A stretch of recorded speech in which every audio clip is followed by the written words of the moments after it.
आप सभी को पता होगा कि रामायण युद्ध में हनुमान का बहुत बड़ा सहयोग था। हम उसको कहानी के माध्यम से आपको सुनाते हैं। रामायण युद्ध में हनुमान। रामायण के सुंदर कांड में हनुमान जी के साहस और देवाधीन कर्म का वर्णन किया गया है। हनुमान जी की भेंट राम जी से उनके वनवास के समय तब हुई जब राम जी अपने भ्राता लक्ष्मण के साथ अपनी पत्नी सीता की खोज कर रहे थे। सीता माता को लंकापति रावण छल से हरण करके ले गया था। सीता जी को खोजते हुए दोनों भ्राता ऋषिमुख पर्वत के समीप पहुंच गए, जहां सुग्रीव अपने अनुयायियों के साथ अपने ज्येष्ठ भ्राता बाली से छिपकर रहते थे।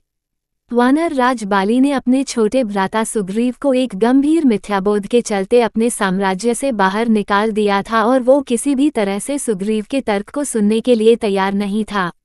साथ ही बाली ने सुग्रीव की पत्नी को भी अपने पास बलपूर्वक रखा हुआ था। राम और लक्ष्मण को आता देख सुग्रीव ने हनुमान को उनका परिचय जानने के लिए भेजा। हनुमान एक ब्राह्मण के वेश में उनके समीप गए। हनुमान के मुख से प्रथम शब्द सुनते ही श्रीराम ने लक्ष्मण से कहा कि कोई भी बिना वेद पुराण को जाने ऐसा नहीं बोल सकता जैसा इस ब्राह्मण ने बोला। राम जी को उस ब्राह्मण के मुख, नेत्र, माथा, भौं या अन्य किसी भी शारीरिक संरचना से कुछ भी मिथ्या प्रतीत नहीं हुआ। राम जी ने लक्ष्मण से कहा कि इस ब्राह्मण के मंत्रमुग्ध उच्चारण को सुनके तो शत्रु भी अस्त्र त्याग देगा। उन्होंने ब्राह्मण की ओर प्रशंसा करते हुए कहा कि वो नरेश राजा निसंकोच ही सफल होगा जिसके पास ऐसा गुप्तचर होगा। श्रीराम के मुख से इन सब बातों को सुनकर हनुमान जी ने अपना वास्तविक रूप धारण किया और श्रीराम के चरणों में नतमस्तक हो गए। श्रीराम ने उन्हें उठाकर अपने हृदय से लगा लिया। उसी दिन एक भक्त और भगवान का हनुमान और प्रभु राम के रूप में अटूट और अनश्वर मिलन हुआ।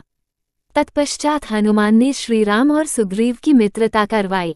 इसके पश्चात ही श्रीराम ने बाली को मारकर सुग्रीव को उनका सम्मान और गौरव वापस दिलाया और लंका युद्ध में सुग्रीव ने अपनी वानर सेना के साथ श्रीराम का सहयोग दिया। सीता माता की खोज में वानरों का एक दल दक्षिण तट पे पहुंच गया, मगर इतने विशाल सागर को लांघने का साहस किसी में भी नहीं था। स्वयं हनुमान भी बहुत चिंतित थे कि कैसे इस समस्या का समाधान निकाला जाए। उसी समय जामवंत और बाकी अन्य वानरों ने हनुमान को उनकी अद्भुत शक्तियों का स्मरण कराया। अपनी शक्तियों का स्मरण होते ही हनुमान ने अपना रूप विस्तार किया और पवन वेग से सागर को उड़ के पार करने लगे। रास्ते में उन्हें एक पर्वत मिला और उसने हनुमान से कहा कि उनके पिता का उसके ऊपर ऋण है। साथ ही उस पर्वत ने हनुमान से थोड़ा विश्राम करने का भी आग्रह किया, मगर हनुमान ने किंचित मात्र भी समय व्यर्थ न करते हुए पर्वतराज को धन्यवाद किया और आगे बढ़ चले। आगे चलकर उन्हें एक राक्षसी मिली जिसने कि उन्हें अपने मुख में घुसने की चुनौती दी। परिणामस्वरूप हनुमान ने उस राक्षसी की चुनौती को स्वीकार किया और बड़ी ही चतुराई से अति लघु रूप धारण करके राक्षसी के मुख में प्रवेश करके बाहर आ गए। अंत में उस राक्षसी ने संकोचपूर्वक ये स्वीकार किया कि वो उनकी बुद्धिमत्ता की परीक्षा ले रही थी।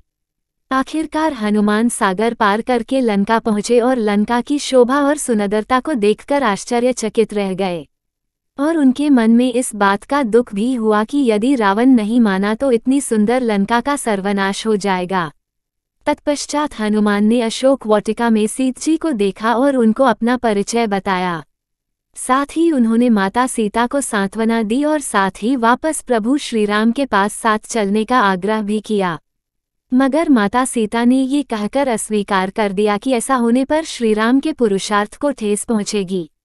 हनुमान ने माता सीता को प्रभु श्रीराम के संदेश का ऐसे वर्णन किया जैसे कोई महान ज्ञानी लोगों को ईश्वर की महानता के बारे में बताता है। माता सीता से मिलने के पश्चात हनुमान प्रतिशोध लेने के लिए लंका को तहस नहस करने लगे। उनको बंदी बनाने के लिए रावण पुत्र मेघनाद इंद्रजीत ने ब्रह्मास्त्र का प्रयोग किया। ब्रह्मा जी का सम्मान करते हुए हनुमान ने स्वयं को ब्रह्मास्त्र के बंधन में बंधने दिया। साथ ही उन्होंने विचार किया कि इस अवसर का लाभ उठाकर वो लंका के विख्यात रावण से मिल भी लेंगे और उसकी शक्ति का अनुमान भी लगा लेंगे। इन्हीं सब बातों को सोचकर हनुमान ने स्वयं को रावण के समक्ष बंदी बनकर उपस्थित होने दिया। जब उन्हें रावण के समक्ष लाया गया तो उन्होंने रावण को प्रभु श्रीराम का चेतावनी भरा संदेश सुनाया और साथ ही ये भी कहा कि यदि रावण माता सीता को आदर पूर्वक प्रभु श्रीराम को लौटा देगा तो प्रभु उसे क्षमा कर देंगे। क्रोध में आकर रावण ने हनुमान को मृत्युदंड देने का आदेश दिया, मगर रावण के छोटे भाई विभीषण ने ये कहकर बीच बचाव किया कि एक दूत को मारना आचार संहिता के विपरीत है। ये सुनकर रावण ने हनुमान की पूंछ में आग लगाने का आदेश दिया। जब रावण के सैनिक हनुमान की पूंछ में कपड़ा लपेट रहे थे तब हनुमान ने अपनी पूंछ को खूब लंबा कर लिया और सैनिकों को कुछ समय तक परेशान करने के पश्चात पूंछ में आग लगाने का अवसर दे दिया। पूंछ में आग लगते ही हनुमान ने बंधन मुक्त होकर लंका को जलाना शुरू कर दिया और अंत में पूंछ में लगी आग को समुद्र में बुझाकर वापस प्रभु श्रीराम के पास आ गए। लंका युद्ध में जब लक्ष्मण मूर्छित हो गए थे तब हनुमान जी को ही द्रोणागिरी पर्वत पर से संजीवनी बूटी लाने भेजा गया, मगर वो बूटी को भली भांति पहचान नहीं पाए और पुनः अपने पराक्रम का परिचय देते हुए वो पूरा द्रोणागिरी पर्वत ही रणभूमि में उठा लाए और परिणाम स्वरूप लक्ष्मण के प्राण की रक्षा की। भावुक होकर श्रीराम ने हनुमान को हृदय से लगा लिया और बोले कि हनुमान, तुम मुझे भ्राता भरत की भांति ही प्रिय हो। हनुमान का पंचमुखी अवतार भी रामायण युद्ध की ही एक घटना है। अहिरावण जो कि काले जादू का ज्ञाता था, उसने राम और लक्ष्मण का सोते समय हरण कर लिया और उन्हें विमोहित करके पाताल लोक में ले गया। उनकी खोज में हनुमान भी पाताललोक पहुंच गए। पाताल लोक के मुख्य द्वार एक युवा प्राणी मकरध्वज पहरा देता था, जिसका आधा शरीर मछली का और आधा शरीर वानर का था। मकरध्वज के जन्म की कथा भी बहुत रोचक है। यद्यपि हनुमान ब्रह्मचारी थे मगर मकरध्वज उनका ही पुत्र था। लंका दहन के पश्चात जब हनुमान पूंछ में लगी आग को बुझाने समुद्र में गए तो उनके पसीने की बूंद समुद्र में गिर गई। उस बूंद को एक मछली ने पी लिया और वो गर्भवती हो गई। इस बात का पता तब चला जब उस मछली को अहिरावण की रसोई में लाया गया। मछली के पेट में से जीवित बचे उस विचित्र प्राणी को निकाला गया। अहिरावण ने उसे पालकर बड़ा किया और उसे पातालपुरी के द्वार का रक्षक बना दिया।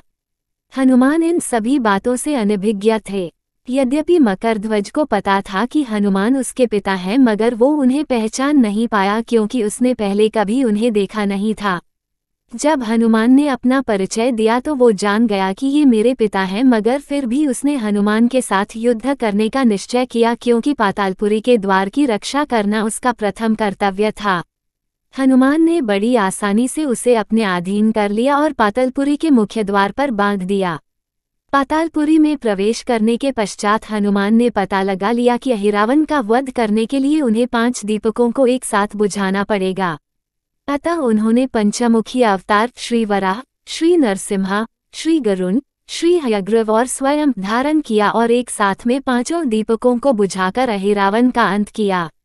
अहिरावण का वध होने के पश्चात हनुमान ने प्रभु श्रीराम के आदेशानुसार मकरध्वज को पातालपुरी का नरेश बना दिया।